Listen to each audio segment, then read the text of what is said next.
I have to say I was shocked when I was researching what is it that people are struggling most to respond to.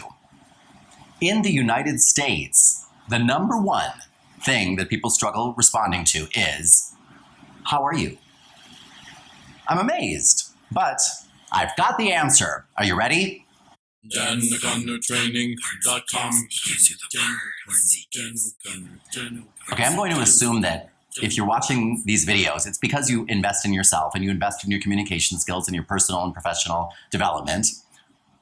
Therefore, chances are you try to maintain a positive communication style, right? And you also try to be honest, right? But you don't want to waste any time at work, right? That's why we run into challenges, because people go around sometimes asking us questions such as, hey, how you doing? Hey, how are ya? And let's say we had a crummy weekend. Let's say that we had a terrible weekend. Many times, I'm sure you've thought to yourself, as I have, you really want to know? Do you? You really want to know? I'm going to tell ya.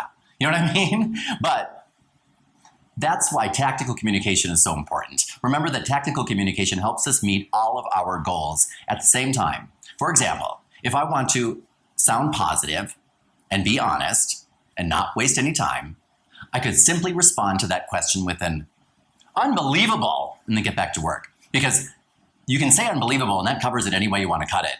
If you had a terrible weekend, if you had a great weekend, unbelievable. You would not believe it. And then you get right back to work. Boom! Instead of saying things such as, I'm fine, thanks, how are you? And wasting time, I can simply say, unbelievable, goodbye, and I'm back to work, But having said that, I want to give the actual answer that I like to give, and that I see other savvy communicators giving more and more often these days. If you did have a terrible weekend, you can use something such as unbelievable to just cover that up and keep moving along in your positive way. But let's say that someone actually cares, a friend, a colleague, a boss, and says, hey, Dan, how have you been? They care. Answer in a way that is unique, not something such as, fine, thanks, how are you? If you have the opportunity and the presence of mind to stop and say something such as, I am really good now that I think about it, so thanks for having me think about that. How's everything going with you? I hope it's good. Or let's say that you were to stop and think and say, I am so good. I hope everything's good with you. Is it? Now, you'll notice that I'm saying things such as, I hope it's good with you, is it? Instead of, how are you? That's me. But whatever answer you're going to give an honest, unique answer. Maybe it's someone who knows that you were sick or that you had a personal tragedy. You might want to stop and say,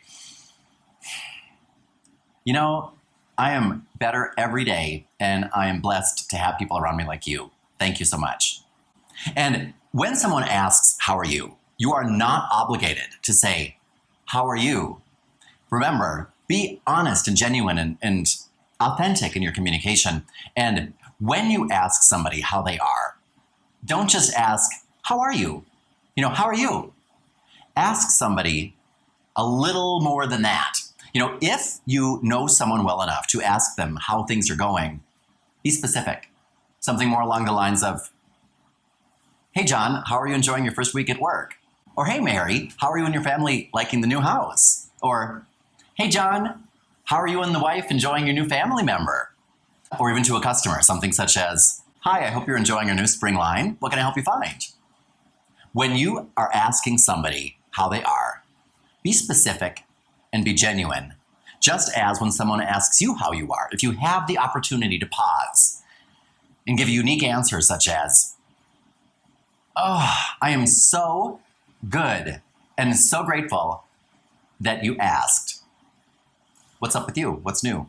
When you can give a genuine, honest, unique answer, you will stand out as a savvy, polished, authentic communicator.